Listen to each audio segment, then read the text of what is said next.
왜 그렇게 저는 계속해서 길타령을 하고만 있을까요? 우리가 인생을 살아갈 때, 그 인생의 길을 고민할 때 우리가 서 있는 그 길이 만만해 보이지 않기 때문입니다.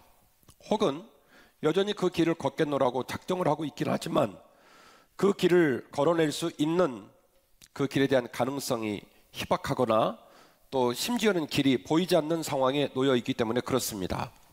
계속해서 길에 관한 메시지를 묵상하면서 우리 하나님께서 얻는 길은 열어주시고 또 걷기 어려운 길은 그 길을 걸을 수 있도록 우리에게 힘주시기만을 간절히 원하며 집중적으로 길에 관한 설교를 선포하고 있고요.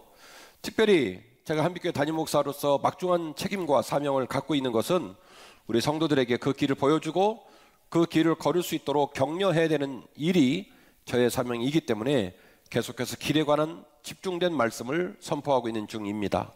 오늘도 역시 길에 대한 말씀이 선포될 텐데 여러분 그 길이 여러분에게도 보여주시기를 원하고 그 길을 걸어내겠노라고 하는 욕심과 결단이 우리 모두에게 주어지는 소중한 시간이 되시기를 주의 이름으로 축원합니다. 자, 여러분 꼭 기억하십시오. 주님의 부르심은 여전히 살아있는 약속인 줄로 믿습니다. 주님의 부르심은 여전히 살아있는 약속인 줄로 믿습니다. 오늘 본문은 주님께서 승천하신 이야기를 기록하고 있는 본문입니다. 후대의 독자들인 우리 입장에서는 오늘 본문을 읽을 때 주님께서 영화롭게 승천하신 그 감격적인 장면을 생각을 하고 또 천사가 우리에게 약속해 주셨던 것처럼 슬퍼하지 마라, 걱정하지 마라, 너희들이 본 그 모습 그대로 주님께서 언젠가 너희들을 다시 만나러 오실 것이다 라고 하는 그런 멋진 본문이 오늘 본문의 내용이 되겠습니다. 지금 말씀드린 버전은 이후에 등장된 독자들 버전이고요. 오늘 본문의 당사자의 입장에서 다시 한번 들여다보기를 원합니다. 그들의 인생은 고단하고 척박한 인생이었습니다. 제가 여러 번 말씀드리지만 갈릴리 바다는 엄밀하게 말씀을 드리면 갈릴리 호수지 바다가 아닙니다. 진짜 바다는 이스라엘의 왼편에 지중해라고 하는 제대로 된 바다가 있고요. 그 배를 타고 그 깊은 바다에 나아가야 청새치를 잡던 킹크랩을 잡던 돈 좀 되고 비즈니스 모델로서 성공한 기업가로 내세울 수 있는 그런 어부가 되는 것이죠. 갈릴리 호수에서 잡아봐야 뭘 잡겠어요. 나중에 우리 성도들 모시고 꼭 가기를 원합니다만은 우리나라로 말하면 떡붕어 정도 되는 붕어 잡아서 무슨 돈을 벌고 무슨 영화를 꿈꾸겠습니까? 태어나서 보니 시골에서 태어났고 사는 모습도 여간 답이 보이지 않는 고단한 삶을 살아가는 제자들을 주님께서 3년 전에 친히 부르셨습니다. 이렇게 말씀하셨어요. 얘들아, 너희는 지금까지 물고기 낚는 어부였지만 오늘 이후로는 사람을 낚는 어부가 되고 내가 너희로 하여금 전 세계 모든 민족에게 주의 복음을 증거할 거야. 그 약속 하나 붙들고 그들은 3년 동안 주님을 따랐습니다. 그리고 이제 오늘 주님이 말씀하십니다.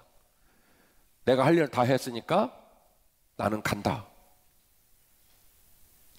여러분, 독자의 입장이 아니라 오늘 본문에 등장된 제자들 당사자의 입장에서 오늘 본문 한번 들여다보십시다. 여러분 어떤 느낌이 있습니까? 황당해도 그렇게 황당한 말이 어디 있어요?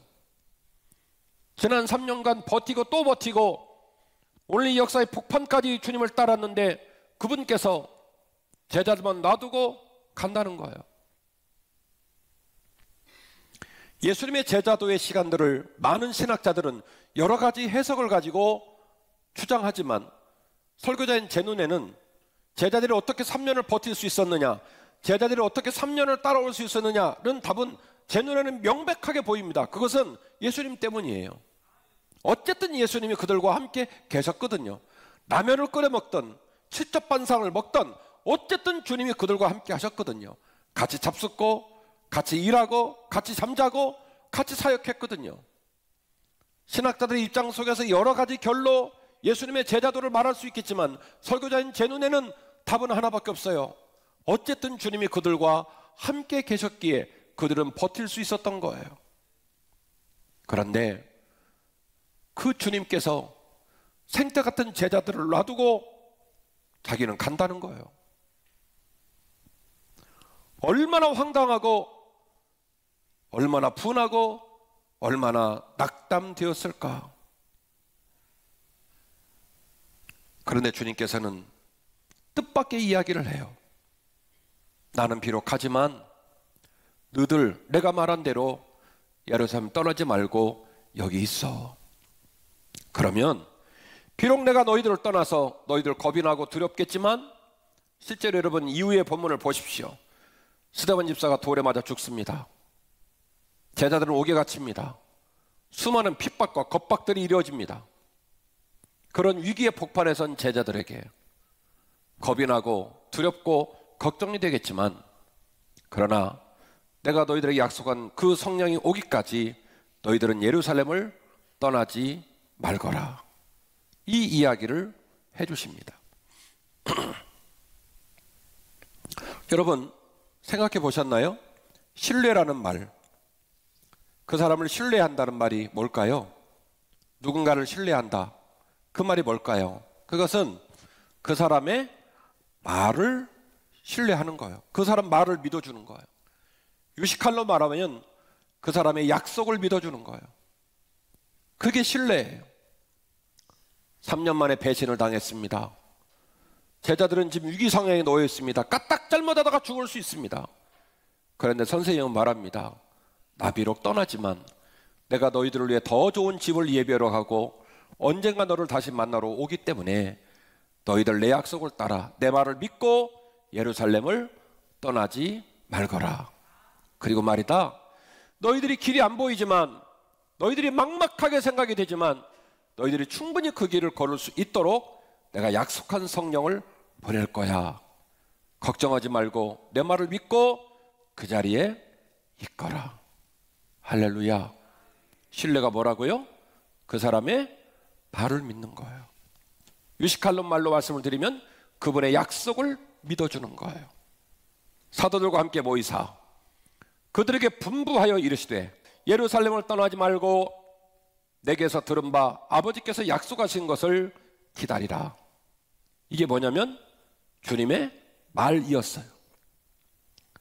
나는 떠난다, 내 몸은 없다. 그러나 너희들에게 내 말을 남겨놓는다, 내 약속을 남겨놓는다. 나는 비록 떠나지만 내가 너에게 약속한 성령이 오기까지 너희들은 예루살렘을 떠나지 마라. 걱정이 되고 두렵고 이게 길이 아니라는 생각이 들어도 내 말을 믿고 이 약속을 믿고 그 자리를 지키고 떠나지 마라.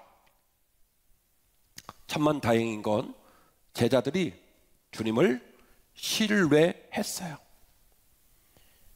무슨 말 같자는 소리를 하십니까? 당신도 가신다며요. 그러면 우리도 가야죠. 당신은 가고 우리는 남고 누구 죽는 꼴 볼 겁니까? 라고 대들지 않고 제자들은 다행히 3년 동안 그들을 먹이고 입히고 돌봤던 주님의 말씀을 신뢰하여 그 땅을 지키게 되었습니다. 사도행전 1장 8절 오직 성령이 너희에게 임하시면 너희가 권능을 받고 예루살렘과 온 유대와 사마리아와 땅끝까지 이르러 내 증인이 될 것이다. 할렐루야. 얘들아, 성령이 너희에게 임하시면 예루살렘, 온 유대, 사마리아, 땅끝 너희들이 감히 생각지 못한 곳에 가서 나의 복음을 증거하고 이전과 전혀 다른 모습으로 멋지게 쓰임받으며 영광 돌릴 날이 올 거야. 내가 너를 그렇게 쓰고 내가 너를 그렇게 파송하고 내가 너로 하여금 영광스러운 삶을 살 수 있도록 내가 너를 격려할 거야 라고 말씀하시고 라고 약속해 주셨어요. 그 약속을 제자들에게 선포하는 겁니다. 비록 너희들의 능력과 너희들의 경험과 너희들의 가진 것으로는 그 일을 할 수 없지만 성령이 너희에게 임하신다면, 성령이 너희와 함께 하신다면 너희가 권능을 받아 그 일을 할 수 있을 거라고 약속해 주셨어요. 그런 말을 귀에 들려주시고 그런 말을 눈에 보여주시고 그런 말을 가슴에다가 심어 주셨어요. 너 내 말 들어라. 너 내 말 간직해라. 너 내 말을 듣고 순종해라. 네 힘과 네 자리로 할 수 없지만 내가 그 일을 할 수 있도록 너를 도울 거야. 할렐루야. 같이 하십시다. 약속한 성령님은 길을 완주할 수 있는 유일한 힘입니다. 아멘. 제가 아까 사람을 신뢰하는 것은 니꼬르 뭐라고요? 약속을 신뢰하는 것, 그 사람의 말을 신뢰하는 것이다 라고 말씀을 드렸지요. 주님께서 약속한 성령님이 드디어 제자들에게 임합니다. 그리고 그 제자들에게 임한 성령으로 말미암아 제자들은 그날 승리의 날을 경험하고 기적의 날을 경험하게 되지요. 제 표현이에요. 사도행전 2장 1절입니다. 오순절 날이 이미 이름에 그들이 다 같이 함께 모여 호련히 하늘로부터 급하고 강한 바람 같은 소리가 있어 그들의 앉은 온 집에 가득하며 마치 불의 혀처럼 갈라지는 것들이 그들에게 보여 각 사람 위에 임하여 있더니 그들이 다 성령 충만함을 받고 성령이 말하게 하심을 따라 다른 언어들로 말하기를 시작하느니라. 할렐루야. 여러분, 이 성령 충만한 날은 설교자인 제 입장에서 해석한다면 이 날은 승리의 날이었고 이 날은 기적의 날이었습니다. 승리의 날은 무슨 말일까요? 절망을 딛고 승리한 날이라는 거예요. 예수님 따르기 전에도 고단했고 예수님을 따르면 로마를 물리치고 새 나라 세울 줄 알았더니 3년 동안 힘들고 어려운 일만 자처해서 끌고 다니고 끝내는 막판 되니까 제자들 놔두고 가버렸어요. 그래서 이거 진짜 살다가 엄청나게 내가 실수를 하고 말도 안 되는 자리에 서고 따르지 말아야 할 사람을 따른 건 아닌가라고 하는 갖가지의 절망과 고민스러운 마음에 복판에 서 있던 그들이 그 모든 절망을 뚫고 일어서는 승리를 경험했으니 그 승리는 성령 충만을 경험한 사건인 줄로 믿습니다. 성령 충만을 받으니 그들의 마음에 두려움이 떠나가고 절망이 떠나가고 저들의 마음에 있었던 슬픔과 어둠이 떠나가고 희망이 꿈틀꿈틀거리기 시작하고 기대가 꿈틀거리기 시작하고 할 수 있다는 확신이 임하게 된 줄로 믿는 것입니다. 그래서 그날은 승리의 날입니다. 그리고 그래서 그날은 기쁨의 날, 기적의 날인 줄로 믿습니다. 본디 갈릴리에서 태어나서 평생 물고기를 잡는 제자들, 무학자들, 근데 그들의 입에 유창한 제2외국어를 담기 시작했고 수많은 디아스포라 유대인들, 소아시아, 길리기아 반도, 유럽, 메소포타미아, 이집트 수많은 지역에 몰려든 디아스포라 유대인, 흩어진 유대인들에게 그들의 문화와 그들의 언어와 그들의 격에 맞춰서 마음껏 일을 감당할 수 있는 유창한 전도자, 유창한 제자로 거듭나게 된 것입니다. 그래서 그날은 그들에게는 승리의 날이었고 그래서 그날은 그들에게는 기적의 날이었습니다. 사랑하는 한빛가족 여러분, 여러분들 지난 일주일 동안 전쟁터 최전방에 서 있다 왔어요. 총알이 빗발치고 비가 내리고 추위에 떨면서 지내다 왔어요. 전사도 그런 전사가 없고 코로나19와 싸우며 지낸 거의 3년여 세월 기간 동안에 사람들이 죽어나 나가고 물질이 깨지고 직업이 사라지고 앞으로 할 수 없는 고난을 감당하면서 살다가 오셨어요. 저의 인생도 고단하고 여러분들의 인생도 고단하고 마스크로 다 얼굴을 가려놨지만 여러분의 이마와 여러분의 눈빛만 봐도 그래서 저는 마음이 아프고 눈물이 흘러요. 그렇습니다. 우리의 삶이 무겁습니다. 우리가 힘들고 어려운 짐을 지고 살다가 이 자리에 무릎을 조아렸습니다. 주님의 말씀을, 주님의 말을 여러분의 귀에 전달합니다. 사랑하는 딸아, 사랑하는 아들아, 고맙다. 그래도 네가 주일날 잊지 않고 나와 함께 예배하고 나만 하는 시간을 잃지 않고 주의 성전에 무릎 조아려줘서 고맙다. 네 마음 가운데 수많은 마음이 있겠지만 그 마음을 이기고 예배해 줘서 고맙다. 제 마음에 있는 주님의 말을 여러분의 귀에 들려드립니다. 그리고 약속합니다. 주님께서 우리에게 약속을 주셨던 것처럼 우리에게 성령이 임하고 그 성령으로 말미암아 권능을 받으면 예루살렘 온 유다 사마리아 땅끝까지 이르러 내 증인이 되는 기적이 우리에게도 일어나게 될 줄로 믿습니다. 여러분을 짓누르는 고통이 떠나갈 줄 믿고 여러분의 진노를 물질의 문제가 풀어질 줄 믿고 여러분이 꿈꾸는 미래를 향한 새 길이 열리기를 주의 이름으로 축원합니다. 나는 할 수 없고 나는 감당하지 못하지만 주께서 그 길을 걷게 하실 줄로 믿습니다. 지난 10년의 삶을 돌아봅니다. 저요 열심히 살았어요. 지난 2년 반 코로나 상황 속에서 생전 처음 보는 목회 방식을 못 받아들여서 끙끙 앓으며 여기까지 왔습니다. 그래서 제 개인적으로는 하나님 앞에 성도들 앞에 떳떳합니다. 저 꼼수 부린 적 없습니다. 그러나 그럼에도 불구하고 감출 수 없는 슬픔은 성도들이 제 곁을 떠나는 거예요.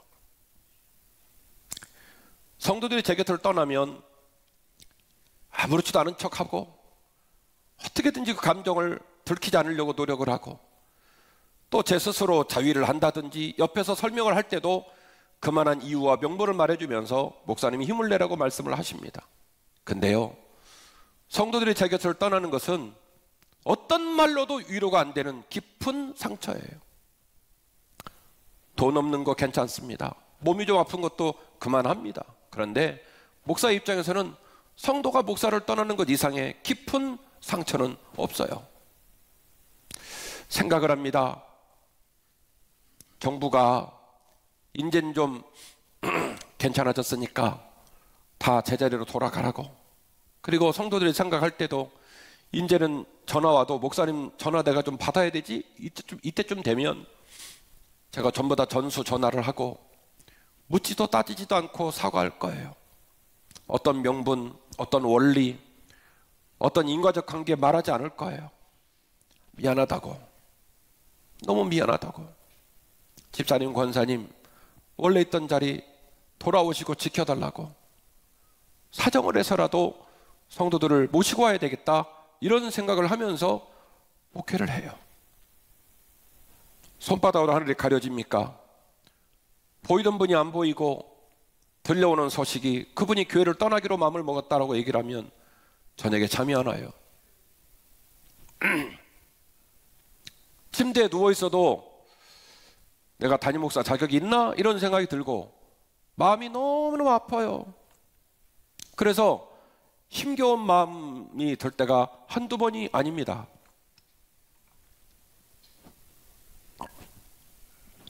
그런데 한편 마음으로 뒤집어서 이런 생각을 또 해봤지요. 과연 그렇다면 네가 열심을 내고 네가 더 사랑하고 네가 더 손 내밀면 목회가 잘 되더냐? 성도들이 네 곁에 그런 노력과 수고 때문에 있더냐? 이런 질문을 해보게 됐는데 그거 아니더라고요. 생각해 보니까 성도들이 제 곁에 있고 저를 기뻐해주고 저와 동행하는 것도 그것도 은혜더라고요. 제가 열심을 낸다고 될 수 있는 일이 아니라 성도께서 그만큼 저를 사랑해 주셨기 때문에 가능한 일이더라고요. 부족한 종의 작은 사랑에 몇 배가 넘는 사랑으로 되갚아 주시고, 그리고 말씀하시기를 목사님 힘을 내세요. 제가 목사님 곁에 있습니다. 목사님을 도울 겁니다. 그래서 목회가 되는 거지. 생각해 보니까 제 능력, 제 지혜로 되는 것이 아니더라는 거예요. 사랑하는 성도 여러분, 열심히 사는 것은 우리 몫입니다만은 그 열심히 산 열매가 어떻게 될는지 우리는 예측도 할 수 없고 책임도 질 수 없습니다. 제가 오늘 오래간만에 제 가슴속 깊은 곳에 숨겨져 있는 상처, 두려움을 여러분에게 있는 그대로 조용히 나누었습니다. 2021년도의 숫자가 2022년도가 되었고 또 분주하게 한 해를 달려가다 보면 2023년도가 되겠지요. 좋으신 아버지 하나님께서 우리 곁에 계셔서 이른 비와 늦은 비의 은혜를 주시고 때를 따라서 적합하게 채우시고 붙드시고 인도해 주실 줄 믿습니다. 부족한 종 여러분에게 손을 내밀고 여러분과 함께 믿음의 길을 걸어가지만 곰곰이 생각해 보니 여러분이 저를 더 사랑해 주시고 여러분이 저를 더 이해해 주시는 그것이 훨씬 더 큰 은혜였다는 사실을 깨닫고 그 은혜와 그 사랑에 깊은 감사를 고백하지 않을 수가 없습니다. 여러분, 남은 인생의 길을 함께 가십시다. 여러분에게 제안합니다. 약속을 붙들고 기대하며 새 길을 열어가시기를 주의 이름으로 축원합니다. 우리 함께 기대하여 약속을 붙들고 주시는 능력을 사모하여 새 길을 열어갔으면, 꼭 그 길을 열어갔으면 좋겠습니다. 인생은 내 마음대로 운영되지 않습니다. 인생은 내가 수고한 만큼 열매가 되어 돌아오지 않습니다. 인생은 내 계획과 내 애씀이 얼마나 부질없는 욕심인지를 이미 충분히 우리에게 깨닫게 해주고 있습니다. 지난날을 생각해 보십시오. 잘한 일보다는 못한 일이 많고 흡족한 일보다는 아쉬운 일이 많으니 우리는 이미 인생을 통하여 우리 인생 가운데 우리가 얼마나 부족한 사람인지를 충분히 깨닫게 해주고 있습니다. 이제 주님의 능력으로, 이제 주님의 은혜로, 그리고 서로를 불쌍히 여기고 서로를 선대하고 서로를 사랑하는 마음으로 남은 인생의 길을 뚜벅뚜벅 걸어가시는 저와 여러분 되었으면 얼마나 좋을까요? 그 실천적인 안으로 두 가지를 제안하려고 합니다. 주 안에 잘 붙고 풍성한 열매를 기대하십시다. 내 안에 거하라, 나도 너희 안에 거하리라. 가지가 포도나무에 붙어있지 아니하면 스스로 열매를 맺을 수 없음 같이 너희도 내 안에 있지 아니하면 걸어하리라. 나는 포도나무요 너희는 가지라. 그가 내 안에, 내가 그 안에 거하면 사람이 열매를 많이 맺나니 나를 떠나서는 너희가 아무것도 할 수 없음이니라. 아멘. 주 안에 잘 붙어 있읍시다. 주 안에 잘 붙어 있으면 그분이 능력을 주시고 그분이 권능을 주셔서 30배, 60배, 100배의 열매를 맺게 하실 줄로 믿습니다. 두 번째 제안입니다. 주 안에 잘 심겨 있읍시다. 복 있는 사람은 악인의 꾀를 따르지 아니하며 죄인들의 길에 서지 아니하며 오만한 자들의 자리에 앉지 아니하고 오직 여호와의 율법을 주야로 묵상하는 자로다. 그는 시냇가에 심은 나무가 철을 따라 열매를 맺으며 그 잎사귀가 마르지 않음과 같으니 그가 하는 모든 일이 다 형통하리로다. 할렐루야. 내가 이르면 열매를 맺게 하시고 비바람이 몰아치고 가물어도 시절을 쫓아 과실을 맺을 수 있도록 주께서 도우실 줄로 믿습니다. 다시 복귀합니다. 신뢰가 뭐라고요? 그 사람의 말을 믿는 것, 그 사람의 약속을 믿는 것. 주께서 말씀하십니다. 애들아, 내가 너를 택했어. 세상의 수많은 사람 가운데 내가 너를 내 딸로, 내 아들로 삼았어. 내가 너 지킬게. 내가 너 이끌어 갈게. 믿음이 뭐예요? 신뢰가 뭐예요? 그분의 말을 믿는 거예요. 그 약속 믿고 잘 붙어 있고 잘 심겨져 있으시기를 주의 이름으로 축원합니다.